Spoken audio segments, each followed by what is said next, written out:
So welcome sa part 2 ng loft series natin, no? Ito na yung mga kahoy na na-shape ng karpentero natin. Ayan yung gilid ng bed para di ka malaglag. Depende sa dami ng plyboard na kailangan. So si karpentero kasi may mga power tools. So ayan yung mga nakat niya na parang pinrikat niya na yung magiging wardrobe natin, no? Ayan yung power tools niya. Very kompleto sa gamit. Sobrang bilis gumawa ni Kuya.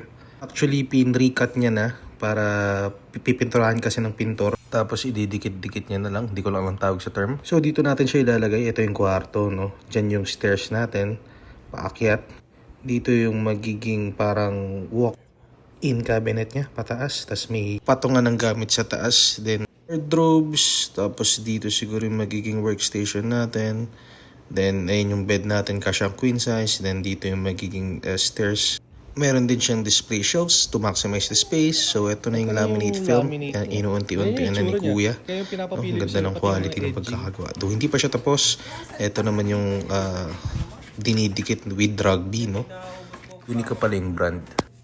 Yung pintor natin. So like and follow for more for part 3.